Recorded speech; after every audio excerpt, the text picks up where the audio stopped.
मौसम ने अपना इरादा बना लिया था लगातार बरसने का। मानो उसकी रगों में थकान नाम का लफ्ज़ ही नहीं। हर बूंद उनका संदेश लेकर गिर रही थी। सड़कें दर्पण सी चमक रही थी और हवा भीगकर ताजगी से सराबोर हो चुकी थी। फिर सोचा यही पल में आनंद ले लेते हैं, क्या पता आगे मिले ना मिले।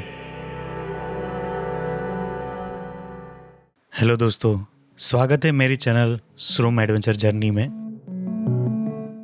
तो लास्ट वीडियो में आपने देखा होगा कि हमने यहाँ पे छोटा सा ब्रेक लिया था। ये रेस्टोरेंट जैसा कुछ है, तो यहीं से अपनी जर्नी कंटिन्यू करते हैं। रफ्तार से चलती हुई अपनी बाइक के साथ हम अपने मंजिल की तरफ आगे बढ़ रहे हैं और आगे ग्रीन साइन बोर्ड में दिखा रहा है कि मेहसाना सीधा जाएंगे तो 8 किलोमीटर की दूरी पर रह गया है और शहर को बाईपास करके जाना है तो आगे के सर्कल से लेफ्ट की तरफ भी जा सकते हैं, लेकिन चलिए मेहसाना को देख के ही जाते हैं। यानी कि हमें सीधा रोड फॉलो करना है। तो कुछ ही पल में मेहसाना शहर में एंटर होने वाले हैं, लेकिन भाई साहब ये शहर में एंटर होने से पहले गड्ढों ने हमारा स्वागत किया, ऐसा लग रहा है। ये रोड पूरा गड्ढे में ही घुस चुका है, ये देखिए।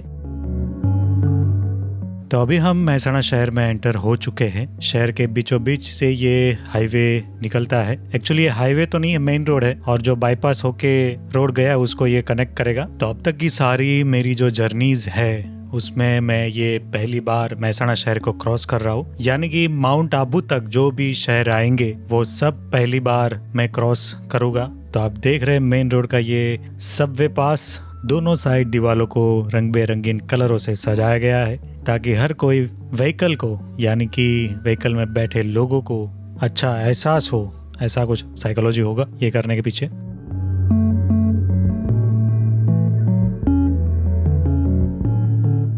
तो अभी आगे कोई बड़ा सर्कल दिख रहा है और सर्कल में इतना बड़ा इंजेक्शन, अच्छा ये वैक्सीनेशन के थीम पे बनाया गया है। तो चलिए यहाँ से हमें सीधा ही जाना है। तो ये देखिए हमारे देश की शान, हमारे देश की पहचान, भारत देश की जान, तिरंगा हमारा। जय हिंद जय भारत। देख रहा है विनोद, आसमान भी अपने जलवे बिखेर रहा है। काले बादल दूर दूर तक दिखाई दे रहे हैं, पता नहीं आगे कितना बारिश होगा। तो चलिए यहाँ से मेहसाना को एग्जिट करते हैं। यही सर्कल से वही बाईपास कनेक्ट हो रहा है, तो यही सीधे रोड से हमें माउंट आबू जाना है और माउंट आबू रह गया 114 किलोमीटर।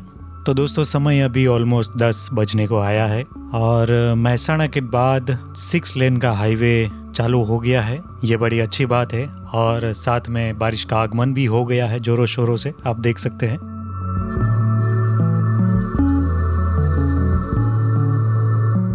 ये 6 लेन हाईवे पे कुछ अलग ही मजा होता है भाई। एकदम ही चौड़ा रोड एक साइड पे और 3 लेन मिल जाता है, तो आराम से एक लाइन पकड़ के बाइक की जर्नी आप कर सकते हैं, या फिर कोई भी व्हीकल है मतलब एक लेन पकड़ के आराम से चल सकते हैं। लेकिन जहाँ पे 4 लेन है या सिंगल लेन है तो दिक्कत आ सकती है।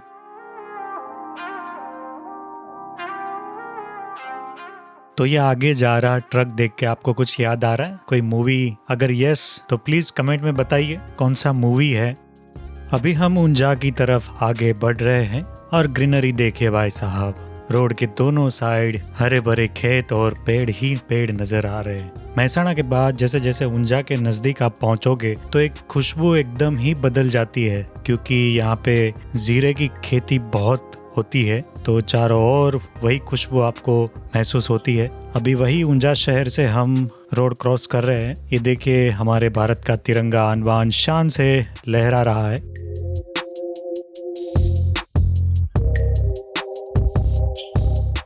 यहाँ पे एक छोटा सा ब्रेक, पैरों को और बॉडी को थोड़ा स्ट्रेचिंग करने के लिए, क्योंकि कंटिन्यूसली बाइक चला रहा हूँ तो बॉडी पूरा अकड़ गया है, तो मसल थोड़े स्ट्रेच करेंगे तो वो अकड़ यानी कि जो पेन जैसा होता है वो रिलीज हो जाएगा। छोटे से ब्रेक के बाद हमने जर्नी स्टार्ट तो करी, लेकिन दे धनाधन बारिश चालू हो गई थी। बड़ी बड़ी बूंदे मेरे हेलमेट से टकरा रही थी, तो छोटा छोटा कोई ऐसा पत्थर नहीं मार रहा हूँ हेलमेट को, ऐसे ताड़ ताड़ ताड़ अंदर आवाज आ रही थी। यानी कि अच्छी खासी बारिश हो रही है। अब ये लंबी जर्नी पे निकल ही गए हैं इतनी बारिश में और कुछ प्रॉब्लम नहीं आ रहा है, तो रुकने का कोई सवाल ही नहीं है।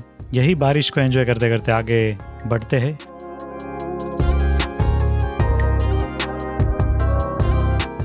तो आगे एक साइन बोर्ड में दिखा रहा है पालनपुर यहाँ से रह गया है 35 किलोमीटर और आगे कोई लेफ्ट साइड की ओर रास्ता है जो पाटन की ओर जाता है। तो वहीं से कुछ 26 किलोमीटर का डिस्टेंस है पाटन तक पहुँचने के लिए।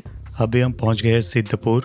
तो यहाँ से भी हमें सीधा ही जाना है, ये शहर में कोई बाईपास रोड नहीं है। और भाई साहब शहर में जैसे एंटर करते हैं तो 4 लेन रोड हो जाता है, पर कोई बात नहीं, शहर से बाहर निकलते ही 6 लेन रोड आ जाता है। जी हाँ, आगे चल रही है नेहा ट्रैवलर्स की बस। मेरी बाइक चल रही है 85 86 पे, तो वो भी मेरे ख्याल से नियर बाय 80 पे ही चल रही होगी। कोई बात नहीं, हमने उसको क्रॉस कर लिया है। तो अभी सिद्धपुर क्रॉस करके हम पालनपुर की ओर आगे बढ़ रहे हैं। तो बारिश ने अभी एक छोटा सा विराम लिया हो, वैसे छोटी छोटी बूंदे गिर तो रही है, एकदम से बंद हो गया ऐसा नहीं कह सकते। चलते चलते कट जाए रास्ते। तो अभी टाइम हो गया है 10:39। तो समय अभी मध्याह्न की तरफ आगे बढ़ रहा है। नीला आसमां, हाँ सही, नीला आसमान खो गया है, पूरा ग्रे कलर से ही भर गया है, एक ही मोनोटोन में हो गया है। इतनी बारिश में ये रेन लाइनर भी अभी जवाब दे गया है, अंदर की साइड में भीग चुका हो। तो मौसम भी ऐसा है कि वो निकाल भी नहीं सकता, कभी भी बारिश आ जाए तो वापस से पहनना पड़ेगा, तो इसलिए पहन के ही रखा है। तो आगे कहीं ऐसा होल्ट आएगा तो वहाँ पे थोड़ा रुकेंगे और एकदम से सब सुखा तो नहीं पाएंगे, लेकिन थोड़ा बहुत तो कोशिश कर सकते हैं। और सबसे अच्छी बात ये है कि ये जर्नी में मैंने इतना सारा कुछ कपड़े चीज़ें वो साथ में कैरी नहीं किया है। तो जितना ये सब सामान चीज़ें कम रहेगा उतना ही जर्नी बहुत ही अच्छा रहेगा। तो लीजिए, अभी हम एंटर कर चुके हैं पालनपुर शहर में। तो ये ब्रिज के दोनों साइड बिल्डिंग्स, घर और बड़े बड़े कमर्शियल बिल्डिंग देख के ऐसा लग रहा है ये काफ़ी बड़ा शहर है और बिजी शहर है। तो चलिए ये शहर से गुजरते हैं और शहर का नज़ारा देखते हैं। तो यही रोड पे आगे एक सर्कल आता है, वहीं पे राइट साइड जाएंगे तो अंबाजी की ओर पहुंच जाएंगे। तो ये वही अंबाजी माता का मंदिर है जो 51 शक्तिपीठ में से एक माना जाता है।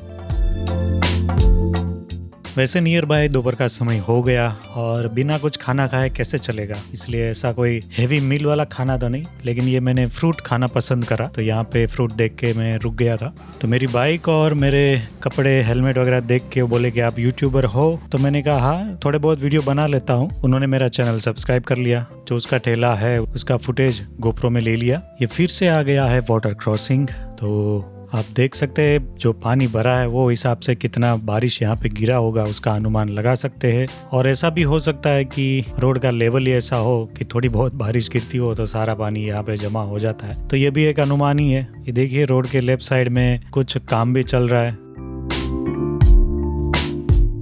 पालनपुर क्रॉस करते ही ये नेशनल हाईवे नंबर 27 चालू हो जाता है, जो पालनपुर टू स्वरूपगंज जो राजस्थान में पड़ता है, ऐसे ये हाईवे जाना जाता है। और ऐसा लग रहा है यहाँ से अभी 4 लेन ही रोड होने वाला है। सुना है कि राजस्थान के हाईवे बहुत ही बढ़िया है, फिर वो तो गुजरात और राजस्थान बॉर्डर क्रॉस करके ही पता चलेगा। फिलहाल तो रोड अच्छी है, कहीं कहीं जो शहर से गुजरते हैं रोड वो गड्ढे वाले मिले थे, जो आपने देखा भी था। रोड के राइट साइड में देखिए जर्नी का पहला माउंटेन रेंज दिख रहा है। दूर देखिए बादलों से बात कर रहा है, उसका टॉप एरिया है वो कहीं कहीं ऑलमोस्ट बादल को टच ही कर गया है। तो माउंटेन्स देख के काफी अच्छा लग रहा है, क्योंकि अभी तक तो वो समतल सीधा जमीन रहता है, वैसे ही हम जर्नी कर रहे थे। माउंटेन्स दिखना इस बात का संकेत है कि अब हम माउंट आबू रोड के नजदीक पहुंच गए हैं।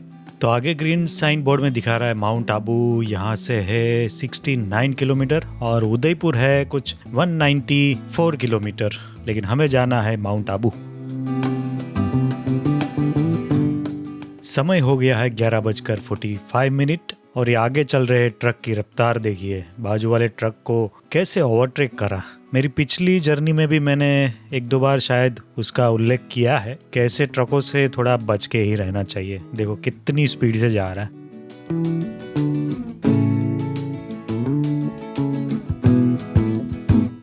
बाकी रोड की खूबसूरती देखिए, वेल मेंटेन रोड है। हाईवे नंबर 27 जो पालनपुर से राजस्थान की ओर जाता है और इससे भी ज़्यादा खूबसूरत तभी लगेगा जब माउंटेन रेंज इसके आसपास बहुत सारी दिखने लगेगी।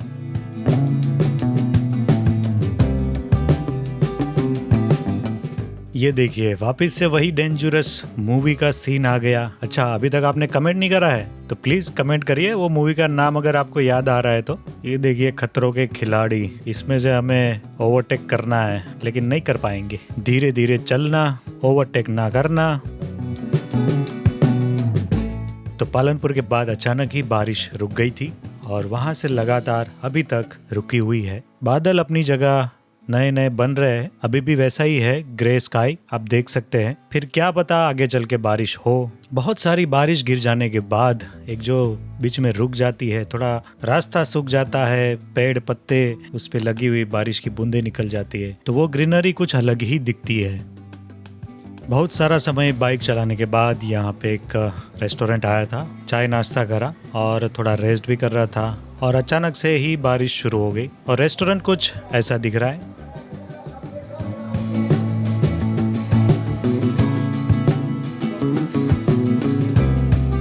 तो बारिश ने फिर से ब्रेक लिया।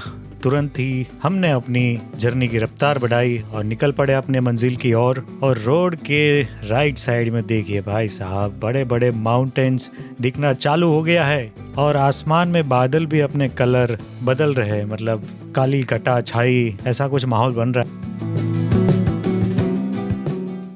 जितनी ज्यादा कोशिश कर रहे उतना ही रास्ता लंबा होता जा रहा है, लेकिन एक बात है ना, कोशिश करने वालों की हार नहीं होती है, बस डटे रहना है। गुजरात राजस्थान बॉर्डर भी क्रॉस कर लिया, माउंट आबू रोड भी आ गया, लेकिन ये गूगल साला कहीं घुमा रहा है मेरे को, ये रास्ता दिखा रहा है। ऐसा लग रहा है माउंट आबू रोड को छोड़ के आगे आ गए और अभी वापस वही शहर की ओर हमें लेके जा रहा है गूगल बाबा। तो इससे अच्छा है कोई लोकल कोई यहाँ पे पूछ लेना। मेरी गलती है कि मैंने पूछा नहीं और सीधा चले आया गूगल बाबा के सहारे। अरे भाई साहब, ऊपर ट्रेन भी जा रही है और रेलवे ट्रैक का जो अंडर पास है क्रॉसिंग के लिए उसमें पानी भी भरा है। क्या करे, क्रॉसिंग करे? चलो देखते तो है। एक काम करते, रुकते हैं, कोई अगर पास करता है बाद में हम जाते हैं आगे। चलो, एक पीछे कार आ रही है, अगर वो क्रॉस कर जाती है तो हम भी निकल जाएंगे आराम से। आई थिंक कोई प्रॉब्लम वाला तो मामला नहीं है। वो पंपिंग भी लगाया है पानी। हाँ वही था यार, थोड़ा सा ही पानी भरा था। ये देखिए वाटर क्रॉसिंग पे वाटर क्रॉसिंग और भाई साहब बारिश चालू हो गई। आबू रोड शहर तो आ गयो भाया। माउंट आबू जाने का रास्ता कब आएगो? आ गयो भाया, ये आ गयो। यहाँ से जाना हमें राइट साइड।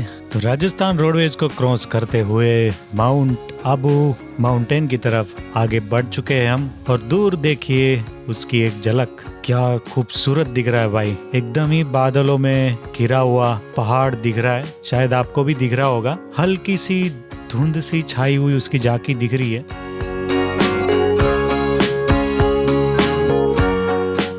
ये क्या भाई साहब, इतनी बारिश में शादी? नहीं, कोई तो धार्मिक कार्य है। तो वही सोच रहा हूँ कि भाई इतनी बारिश में बारात कैसे निकल सकती है। और ये किया वाले भाई साहब कब से आंख मिचोली खेल रहे हैं ना, उसको ओवरटेक करवा रहे क्योंकि रास्ता इतना नैरो है तो चल रहे पीछू धीरे धीरे। ये देखिए पहाड़ों की रेंज क्या खूबसूरत दिख रहा है। वही पहाड़ों में हमें जाना है, यही रास्ते से। तो फाइनली माउंट आबू जाने का रास्ता यहाँ से स्टार्ट होता है, यानी कि चढ़ाई वाला रास्ता है वो यहाँ से स्टार्ट होता है। तो ये जर्नी में ऐसा कुछ रास्ता था कलोल से आबू रोड तक का। आई होप कि आपको ये जर्नी में मजा आया होगा। तो ये जर्नी आपको कैसी लगी आप कमेंट करके जरूर बता सकते हैं और बने रहिए हमारे चैनल पे। अगला वीडियो बहुत ही जल्द आएगा, उसमें माउंट आबू की खूबसूरती जो ऊपर का प्रकृति का नजारा है वो दिखेगा। तब तक के लिए tata bye bye, take care.